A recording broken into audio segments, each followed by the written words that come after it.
நான் இப்போ எங்கே இருக்கேன் அப்படின்னா ஈரோடு மாவட்டம் சத்தியமங்கலம் தாலுகா பண்ணாரி மாரியம்மன் கோவிலில் இருக்கேன்.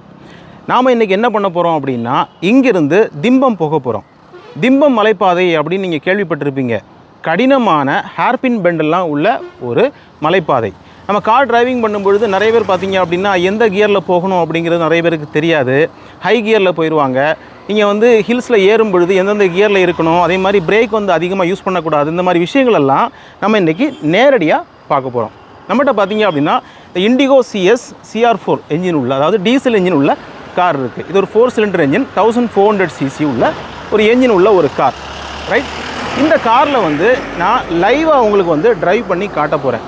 எந்தெந்த கியரில் நம்ம கரெக்டாக போகணும், அதே மாதிரி நம்ம ஏறும்போதும் சரி, சில இடங்களில் இறக்கம் இருக்கும்ல, அப்போ இறங்கும் பொழுது எந்த கியரில் இருக்கணும், நியூட்ரலில் கண்டிப்பாக எப்படி போகக்கூடாது, நியூட்ரலில் பல பேர் போவாங்க, அப்படி போகிறது எவ்வளோ ஆபத்தானது, இந்த விஷயங்கள் எல்லாத்தையுமே இன்றைக்கி நேரடியாக பார்க்க போகிறோம். திம்பம் மலைப்பாதை ரொம்ப ஆபத்தான ஒரு மலைப்பாதை.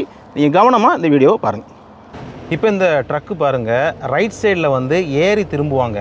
எதற்காக அப்படின்னா உங்களுக்கு லெஃப்டில் ஏறி திரும்பினாங்க அப்படின்னா ஷார்ட்டாக அவங்களால கட் பண்ண முடியாது. அப்படிங்கிறனால இங்கே பாருங்கள், அவங்க ஃப்ரண்டில் போய் அந்த ரைட் சைடில் ஏறி திரும்புவாங்க. அப்போ தான் நீங்கள் லாங்காக இருக்கக்கூடிய வெஹிக்கிள் பார்த்திங்கன்னா வலது பக்கம் போகணும். ஆனால் காருக்கு அப்படி போக வேண்டிய அவசியம் இல்லை. இப்போ பாருங்கள், நம்ம லெஃப்ட்லேயே திரும்பிடலாம். இப்போ நான் ஃபஸ்ட்டு கியரில் ஏறிக்கிட்டு இருக்கேன்.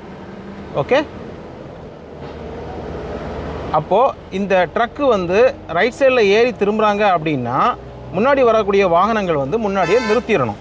ஓகே, எப்போவுமே பார்த்திங்கன்னா உங்களுக்கு மேலே வரக்கூடிய வாகனங்களுக்கு முதல் முன்னுரிமை கொடுக்கணும். ஏன்னா அவங்க லோடு ஏற்றிட்டு வருவாங்க. இப்போ ட்ரக்கு பஸ்ஸெல்லாம் லோடு ஏற்றிட்டு வரதுனால மேலே வரக்கூடிய வாகனங்களுக்கு நீங்கள் முதல் முன்னுரிமை கொடுக்கணும். இப்போ முதல் கொண்டை ஊசி வளைவு நம்ம கிராஸ் பண்ணிட்டோம். இப்போ செகண்ட் கொண்டை ஊசி வளைவு, ஹேர்பின் பெண்டு, மொத்தம் 27 இருக்குது. பாருங்கள், நம்ம லெஃப்டில் ஏறி தான் திரும்பணும். எப்போவுமே ஒரு விஷயம் புரிஞ்சுக்கோங்க, நம்ம ஹில்ஸ் ஏறும் பொழுது நம்ம இடது பக்கம் மட்டும்தான் போகணும். ஓவர்டேக் பண்ணுறதுக்கு மட்டும்தான் வலது பக்கம் நீங்கள் போகணும். சிலர் பார்த்தீங்க அப்படின்னா பிளைண்ட் ஸ்பாட் அப்படின்னு சொல்கிறோம். எதிரில் வண்டி வர்றது தெரியாமல் அப்படியே ஓவர்டேக் பண்ணுவாங்க. அது ஆக்சிடெண்ட்டில் முடிஞ்சிடும். ஸோ நம்ம ஹார்ன் அடித்து பார்க்கலாம். ஸ்பேஸ் இருந்துச்சு, இப்போ ஸ்பேஸ் இருக்குது. அப்போ ரைட் இண்டிகேட்டர் போட்டுட்டு ஓவர்டேக் பண்ணிடலாம். Second gear, okay. Third gear. Hills பொறுத்தளவில் ஃபஸ்ட்டு, செகண்டு, தேர்டு, இந்த கியருக்கு மேலே உங்களுக்கு போகக்கூடிய வாய்ப்பு கிடைக்காது. அப்படியே வாய்ப்பு இருந்தாலும் நீங்கள் தேர்டு கியரில் இருக்கிறது ரொம்ப ரொம்ப நல்லது அப்படின்னு நான் சொல்வேன். ஏன்னா நமக்கு ஒரு நல்ல கண்ட்ரோல் இருக்கும், நல்ல ஒரு பிக்கப் கிடைக்கும். நீங்கள் 4th கியர் 5th கியர்லாம் இப்போ உதாரணத்துக்கு நான் 4th போடுறேன் பாருங்கள். 4th போட்டால் வண்டி ஸ்லோ ஆகிட்டு பிக்கப் இல்லை. இப்போ தேர்டு போட வேண்டி இருக்குது. தேர்டு போட்டு அப்படி நம்ம பிக்கப் பண்ணி போகிறோம். பாருங்கள், லெஃப்ட் சைட்லேயே தான் நம்ம போயிட்டுருக்கணும். நான் கிளச்சில் கால் வச்சுக்கிட்டே இருக்கேன். ஏன் அப்படின்னா எந்த நேரம் வேணாலும் லைட்டாக, அதாவது அதுக்கு நான் ப்ரெஸ் பண்ணலை, லைட்டாக ரெடியாக இருக்கேன். எந்த நேரம் வேணாலும் கியர் மாற்ற வேண்டியிருக்கும், டவுன் பண்ண வேண்டியிருக்கும். அப்படிங்கிறதுனால இமிடியேட்டாக நான் கிளச்சில் டச் பண்ணி வச்சுருக்கேன், பட் ப்ரெஸ் பண்ணலை. இப்போ தேர்டில் போயிட்டுருக்கேன். இப்போ ஒரு ஹேர்பின் பெண்டு வருது. அப்புறம் என்ன பண்ண வேண்டியிருக்கு, ஃபஸ்ட்டு கியர் போடுறேன். ஃபஸ்ட்டு கியர் ஏன் போடுறேன் அப்படின்னா நல்லா உயரமாக மேலே ஏறுது. அப்படிங்கிறனால பாருங்கள், ஃபஸ்ட்டு கியர் தான் கரெக்டாக இருக்கும். நான் கிளச்சு பார்த்தீங்க அப்படின்னா ஒரு 3/4 கிளச்சு வச்சுட்டு ஆக்சிலேட்டர் கொடுத்து அப்படி அழகாக ஏற்றுறேன். ஓகே, இப்போ செகண்ட் கியர் உங்களுக்கு தெரியும்னு நினைக்கிறேன். ஓகே, இப்போ தேர்டு கியர். ஹில்ஸில் இப்போ பார்த்தீங்கன்னா நான் ஏசி ஆஃப் பண்ணிவிட்டு போகிறேன். ஏன்னா கொஞ்சம் கூலிங்காக இருக்குது அப்படிங்கிறதுனால ஏசி ஆஃப் பண்ணிவிட்டு போகிறேன். பெரும்பாலும் நமக்கு ஹில்ஸில் இந்த வாய்ப்பு கிடைக்கிறது ஒரு வண்டிக்கு நல்லது அப்படின்னு நம்ம சொல்கிறோம். இதெல்லாம் பார்த்திங்கன்னா ஒரு பழைய மாடல் 2010 மாடல் வண்டி. ஸோ இப்போ வரக்கூடிய வாகனங்களில் ஏசி போட்டிருந்தாலும் பெரிய அளவில் பிக்கப் குறையாது. ஆனால் பழைய வாகனங்கள்லாம் கொஞ்சம் பிக்கப் குறையும். அப்படிங்கிறனால பொதுவாகவே நம்ம ஏசி ஆஃப் பண்ணிவிட்டு ஹில்ஸில் போனோம் அப்படின்னா கொஞ்சம் இன்னும் பிக்கப் அதிகமாக இருக்கும். செகண்ட், ஓகே, ஓவர்டேக் பண்ணிடலாம். ஹார்ன் அடிச்சுட்டு தேர்ட், ஓகே, ஹார்ன் அடிக்கிறான். எப்போவுமே திருப்பத்தில் பார்த்திங்கன்னா ஹார்ன் அடிக்கணும். லெஃப்ட் கார்னரை அப்படியே மெயின்டைன் பண்ணி அப்படி ஏறணும். செகண்ட் கியர் போடுறேன், அப்போ தான் ஏறும். ஓகே,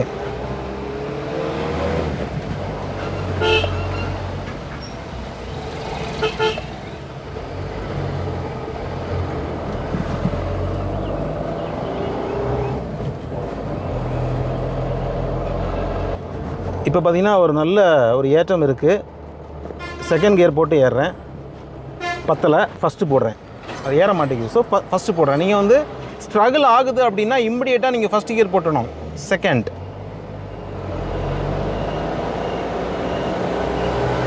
தேர்ட்,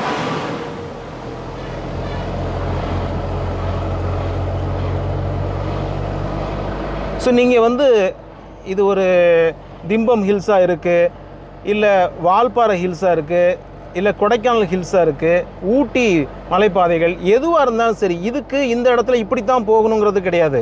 நீங்கள் சக்ஸஸ்ஃபுல்லாக ஒரு மெத்தடை தெரிஞ்சு வச்சுக்கிட்டீங்க அப்படின்னா எப்படிப்பட்ட ஹில்ஸ்லையும் ஈஸியாக போயிட முடியும். ஸோ ஹில்ஸில் ஏறுறதுக்கான தகுதி என்பது லெஃப்ட்டில் ஃபுல்லாக போய்கிட்டே இருக்கணும். எந்த இடத்துலையுமே வந்து நீங்கள் ஓவர்டேக் பண்ணும்போது கவனமாக இருக்கணும். ஹார்ன் அடிக்க வேண்டிய இடத்துல ஹார்ன் அடிக்கணும். பாருங்கள் எப்படி திரும்புகிறேன் அப்படின்ட்டு. அப்படியே என்னோடய இடது லேனை பிடிச்சி அப்படியே நான் போயிட்டுருக்கேன்.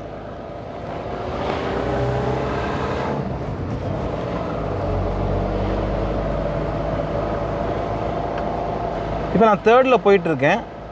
இப்போ ஒரு ஹேர்பின் பெண்ட் வருது, நல்ல உயரமாக நல்ல ஹைட்டாக இருக்குது. ஸோ இது 7வது ஹேர்பின் பெண்ட் இது. ஸோ இந்த இடத்துல நான் கண்டிப்பாக ஃபஸ்ட்டு கியர் தான் போடணும், போட்டு தான் ஏறணும்.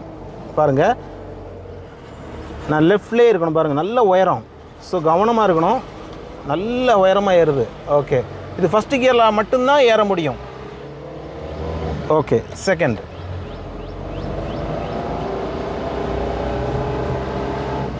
தேர்டு,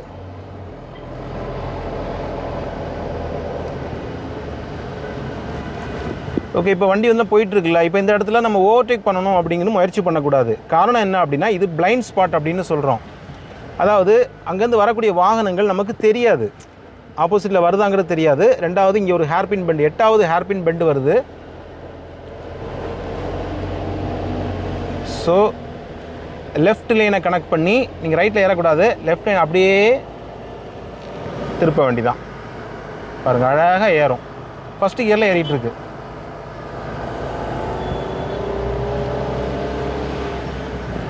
ஓகே, இப்போவும் ஃபஸ்ட்டில் தான் போயிட்டுருக்கு. செகண்ட்,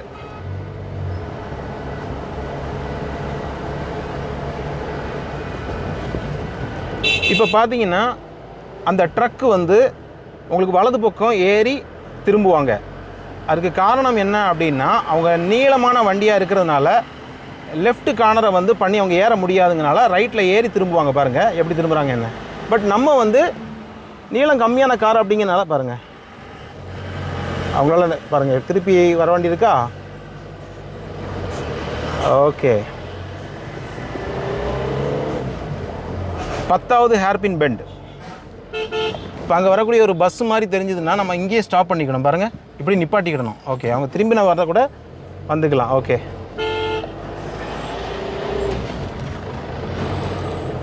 இது 10வது ஹேர்பின் பெண்ட் இது.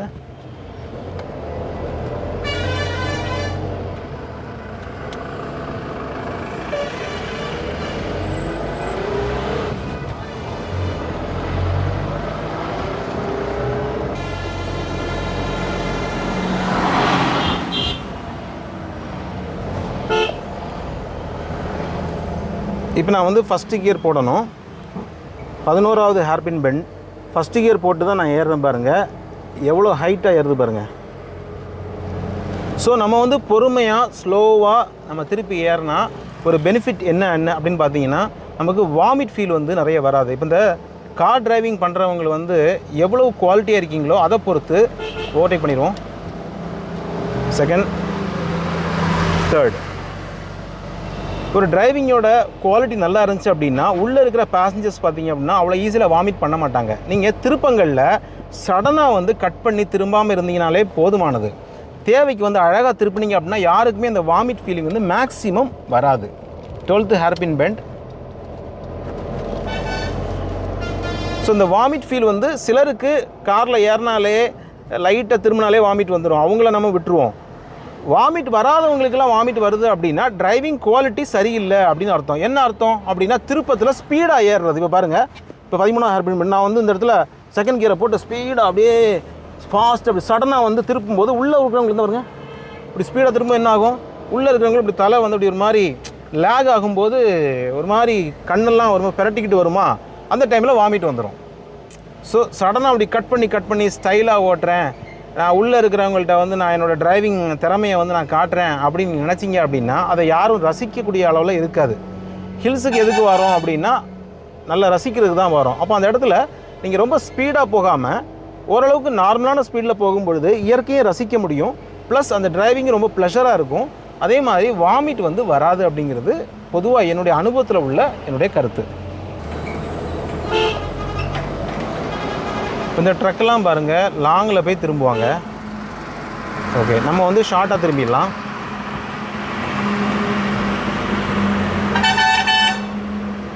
பாருங்கள், இந்த ட்ரக்கு திரும்புகிறேன்ன உடனே அந்த பக்கத்தில் வண்டி நிறுத்திட்டாங்க பார்த்தீங்களா? ஸோ இப்படி தான் பண்ணணும். ஒரு லாங்கான வெஹிக்கிள்ஸ், ஹெவி வெஹிக்கிள்ஸ் வரும்பொழுது நம்ம முன்னக்கூட்டியே நிறுத்திக்கிடணும். ஏறுற வெஹிக்கிள்ஸ்க்கு வந்து முதல் வாய்ப்பு வந்து கொடுக்கணும்.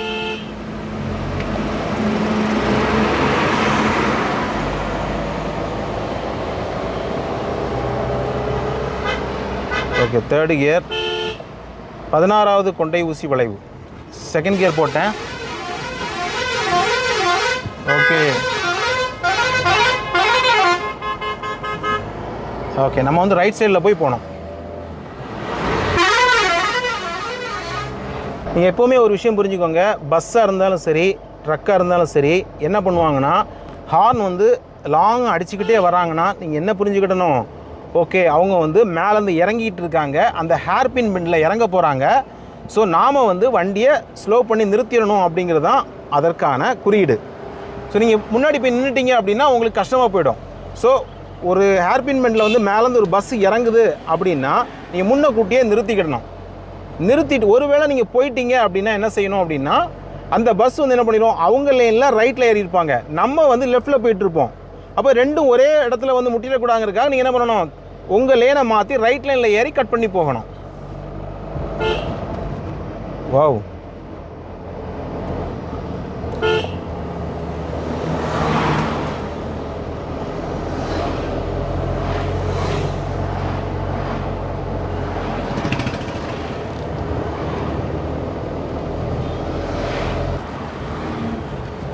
இருபதாவது கொண்டை ஊசி வளைவு. இதில் ஃபஸ்ட்டு கியர் போடுறோம்.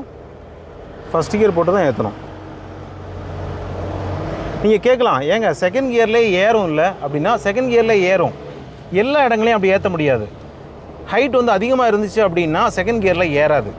ரெண்டாவது, நீங்கள் ஸ்பீடாக வந்து செகண்ட் கியரில் ஏற்றிடலாம் அப்படின்னு நினைக்கும் போது தான் அந்த டேர்னிங் வந்து பார்த்திங்கன்னா ரொம்ப ஹெவியாக இருக்கும்போது உள்ளவங்களுக்கு வந்து ரொம்ப அன்கம்ஃபர்டபுளாக ஃபீல் பண்ணுவாங்க. அதுதான் உங்களுக்கு வாமிட் வர்றதுக்கான பெரிய காரணமாக இருக்குது. ஸோ முடிஞ்ச வரைக்கும் ஸ்லோ பண்ணி திருப்பும்போது உள்ளே இருக்கிறவங்களுக்கு ரொம்ப கன்வீனியண்ட்டாக கம்ஃபர்டபுளாக இருக்கும்.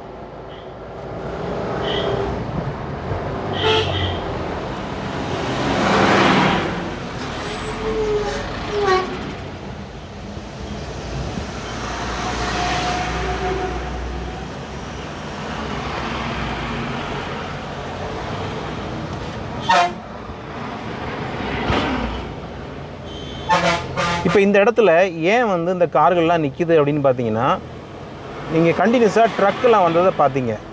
ஸோ இந்த மாதிரி ஹெவி வெஹிக்கிள்ஸ் மேலேருந்து வரும்போது நம்ம மேக்ஸிமம் முன்னக்கூட்டியே நிறுத்திடுறது ரொம்ப ரொம்ப நல்லது. 21வது ஹேர்பின் பெண்ட், லெஃப்ட் லேனை கனெக்ட் பண்ணி அப்படியே திருப்புறோம்.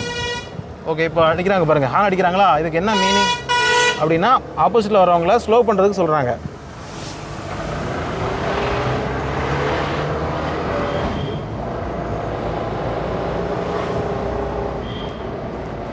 இருபத்தி 22வது கொண்டை ஊசி வளைவு. ஓகே, ஸ்லோ பண்ணிவிட்டேன். ஃபஸ்ட்டு கியர் போட்டு அழகாக ஏற்றுறேன். எவ்வளோ ஹைட்டு பாருங்கள், உங்களுக்கு கேமராவில் தெரியுதான்னு தெரில, பட் நல்ல height. Second gear,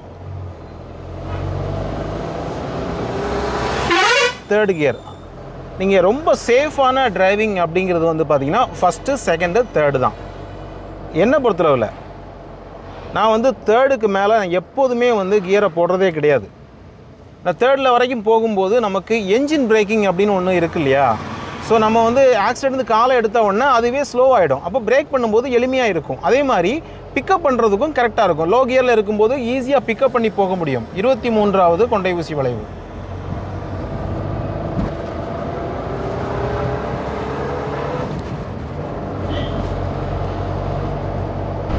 okay, third கியரில் போயிட்டுருக்கேன்.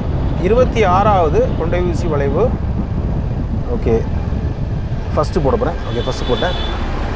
அழகாக திருப்பி ஏற்றுறேன். எவ்வளோ அழகாக ஏறுது பாருங்கள், நீட்டாக இருக்கும். ஓகே, நம்ம திம்பம் வந்துட்டோம். ஓகே, இப்போ பார்த்தீங்கன்னா இறக்கத்தில் போயிட்டுருக்கோம். சரியா? ஸோ இந்த வாய்ப்பில் நான் இதையும் சொல்லிடுறேன். இப்போது நம்ம அப்ஹில் ஏறும்போது நம்ம விஷயங்களை பார்த்தோம், 1 2 3 கியரில் போகும் அப்படின்னு சொல்லி. அதே மாதிரி நம்ம டவுன்ஹில் இறங்கும் போதும் பார்த்தீங்கன்னா ஒரு விஷயத்தை நீங்கள் கவனிக்கணும். எப்போவுமே நீங்கள் கியரில் தான் இருக்கணும். எந்த காரணத்தை கொண்டு நியூட்ரல் போட்டு போகவே கூடாது. ரைட்டா? நீங்கள் லோ கியரில் தான் இருக்கணும். இதுலேயும் பார்த்தீங்கன்னா ஸ்பீட் அதிகமாக இருக்கே அப்படின்னு சொல்லிட்டு இறக்கத்தில் வேகமாக போகும்ல, அப்போ நீங்கள் 5வது கியரில் கொண்டு போட்டுட்டு இருக்கக்கூடாது. இப்போ பார்த்தீங்கன்னா நான் 2nd கியரில் இருக்கேன், 3rd போட்டேன். ஓகேவா? அவ்வளோதான், 1 2 3. இப்போ நான் பிரேக் பண்ணிவிட்டு 2nd போடுறேன். இதில் என்ன விஷயம் இருக்குது அப்படின்னு பார்த்தீங்கன்னா, ஒரு பிரேக் பண்ணுறதுக்கு முன்னாடி நீங்கள் கியரை டவுன் பண்ணிக்கோங்க. அப்படி கியரை டவுன் பண்ணும்போது உங்களுக்கு என்ஜினும் ஒரு பிரேக்காக செயல்படுவதால் என்ஜின் பிரேக்கிங் அப்படின்னு சொல்கிறோம். ஓகேவா? நீங்கள் கியரை டவுன் பண்ணிவிட்டு ஆக்சிலேட்டரை காலை எடுத்துட்டீங்க அப்படின்னா ஆட்டோமேட்டிக்காகவே என்ஜின் என்ன பண்ணும், நம்ம வண்டியை ஸ்லோ பண்ணும். அப்போ நீங்கள் பிரேக் பண்ணும்போது என்ன ஆகும், நல்ல ஈஸியாக பிரேக் நிற்கும். பிரேக்குக்கு அதிக அழுத்தம் தேவைப்படாது. அப்படிங்கிறனால பிரேக்கு ஹீட் ஆகாது, பிரேக் ஃபெயிலியர் ஆகாது. அப்போ டவுன் ஹில்லில் நிறைய பேர் பார்த்தீங்கன்னா பிரேக் ஃபெயிலியர் ஆகிறதுக்கு காரணம், இவங்க நியூட்ரலில் இப்படி போட்டுட்டு அடிக்கடி பிரேக் பண்ணி போவாங்க. அது செய்யவே கூடாது. ஏன்னா வண்டியுடைய மொத்த எடையும் என்ன ஆகும், நீங்கள் என்ஜின் பிரேக்கிங் இல்லை அப்படின்னா அந்த பிரேக்கில் போய் டெபாசிட் ஆகும் இல்லையா? ஏற்கனவே வண்டியோட எடை இருக்குது, 1 டன் எடை இருக்கும். உள்ளே நம்ம பேசஞ்சர்ஸ் உட்காந்துருப்பாங்க. அப்போ கீழே இறங்கும்போது அதோடைய ஃபோர்ஸ் டபுள் மடங்காக வெயிட்டாக இருக்கும். அப்போ அதை கொண்டு போய் மொத்தமாக நீங்கள் பிரேக்கில் பண்ணும்போது என்ன ஆகும், பிரேக் ஹீட் ஆகி ஃபெயிலியர் ஆகும். ஸோ நீங்கள் டவுன்ஹில் இறங்கும்போது எந்த காரணத்தை கொண்டும் நியூட்ரலில் இருக்கவே கூடாது. கண்டிப்பாக ஒரு கியரில் தான் இருக்கணும். ஓகே, அது ஃபஸ்ட்டு, 2nd, 3rd. இதுலையும் 4th போகிறதுக்கான வாய்ப்புகளை நான் இன்றைக்கு வரைக்கும் கொடுத்ததில்லை. ஆனால் நிறைய பேர் 4th போகிறாங்க, 5th போகிறாங்க. ஓகே, இப்போ நான் 3rd போயிருக்கேன். ரொம்ப டிராஃபிக்காக இருக்கக்கூடிய, ரொம்ப கடினமாக இருக்கக்கூடிய மலைப்பாதைகள்லாம் நான் இதை சொல்கிறேன். இப்போ கொஞ்சம் ஃப்ரீயாக இருக்குது ரோடு அப்படின்னா ஒரு 4th 5th போடுறதுல தப்பு கிடையாது. பட் இங்கே பாருங்கள், நான் பிரேக் பண்ணும்போது ஈஸியாக பிரேக் நிற்கிது. இப்போ நான் 2nd போடுறேன் பாருங்கள். இது ஹில்ஸ் இறங்கிட்டே இருக்குது பாருங்கள். 2nd தான் போட்டிருக்கேன். என்ஜின் ரேவ் ஆகிறத நம்ம நல்லா சவுண்டு கேட்க முடியுது. அதனால் நீங்கள் பயந்துடாதீங்க, என்ஜின் ரேவ் ஆகுது, அதனால் எனக்கு நிறைய ஃபியூயல் செலவாயிரும், அதனால் நான் என்ன பண்ணிடுறேன், என்னோடய பெட்ரோல்லாம் செலவாகக்கூடாங்கிறதுக்காக நான் நியூட்ரலில் போகிறேன்னு போகாதீங்க. ஒரு உண்மை நான் சொல்லட்டுமா? இப்போ நான் 3rd கியர் போட்டிருக்கேன், சாரி இப்போ 2nd கியர் போட்டேன். கிளச்சில் காலை எடுத்துட்டேன், ஆக்சிலேட்டர்லையும் கால் வைக்கல. இப்போ என்ன நடந்துக்கிட்டு இருக்குது அப்படின்னு கேட்டிங்கன்னா, இதில் எரிபொருள் எடுக்காது. நல்லா புரிஞ்சுக்கோங்க, நான் ஆக்சிலேட்டர் பண்ணலை. ஆக்சிலேட்டர் பண்ணால் தான் உங்களுக்கு எரிபொருள் இருக்கும். இப்போ என்ன நடந்துகிட்டு இருக்குது அப்படின்னா, அந்த வீல் கீழே இறங்குது இல்லை, அந்த சப்போர்ட்டில் பார்த்தீங்க அப்படின்னா என்ஜின் ரேவ் ஆகுது. நான் கொடுத்த ஆக்சிலேட்டர் மூலமாக என்ஜின் ரேவ் ஆகலை.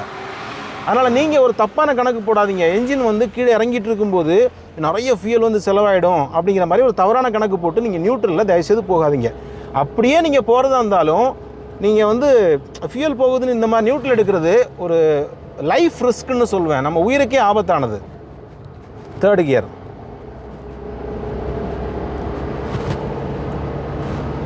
Second gear. எப்போவுமே ஒரு விஷயம் தெரிஞ்சுக்கோங்க, ஹில்ஸில் போயிட்டு இருக்கும்போது ஒரு இறக்கம் வந்துக்கிட்டு இருக்குது அப்படின்னா சடனாக ஸ்லோ பண்ண வேண்டியிருக்குன்னா இம்மிடியேட்டாக டவுன் கியர் பண்ணிவிட்டு நீங்கள் பிரேக் பண்ணணும். திரும்ப சொல்கிறேன், கியரை டவுன் பண்ணிவிட்டு பிரேக் பண்ணுங்கள். ஓகேவா? 5வது கியரில் போயிட்டுருக்கேன், அப்படியே பிரேக் பண்ணிங்க அப்படின்னா 5வது கியர் அப்படிங்கிறது ஃப்ரீயாக இருக்கும் இல்லையா? அதில் என்ஜின் பிரேக்கிங் கிடைக்காது. ரைட்? அப்போ நீங்கள் கியரை டவுன் பண்ணி என்ஜின் மூலமாக வண்டியை ஸ்லோ பண்ணிவிட்டு அதுக்கப்புறம் பிரேக் பண்ணிங்க அப்படின்னா உங்கள் வண்டிக்கு எந்த டேமேஜும் ஆகாது, பிரேக்கும் அதிகமாக தேயாது, சூடும் ஆகாது, பிரேக் ஃபெயிலியரும் ஆகாது. இதுதான் நினைக்கிறேன்ல. ஓகே, ஸோ நான் இப்போ திம்பம் வரைக்கும் வந்துட்டு திரும்ப ரிட்டர்ன் சத்தியமங்கலம் போகிறேன். பண்ணாரியம்மன் திருக்கோயில் வழியாக நம்ம திரும்ப ரிட்டர்ன் போக போகிறோம். அது ஃபுல்லாகவே திம்பத்துலேருந்து பார்த்தீங்க அப்படின்னா உங்களுக்கு டவுன் ஹில்லாக தான் போயிட்டுருக்கும். நம்ம வரும்போது அப் ஹில் ஏறி வந்தோம்ல, ஸோ ஃபுல்லாகவே டவுன் ஹில்லாக இருக்கும். ஏற்கனவே டவுன் ஹில்லில் எப்படி ஓட்டணும் அப்படிங்கிறத நான் எக்ஸ்பிளைன் பண்ணிட்டேன். ஸோ இன்றைக்கு பார்த்த இந்த வீடியோ, இந்த அப் ஹில் அண்ட் டவுன் ஹில் தகவல்கள் உங்களுக்கு ரொம்பவே உபயோகமாக இருந்திருக்கும் அப்படின்னு நம்புகிறேன். தேங்க்யூ ஸோ மச் ஃபார் வாட்சிங் அவர் வீடியோஸ். தேங்க்யூ.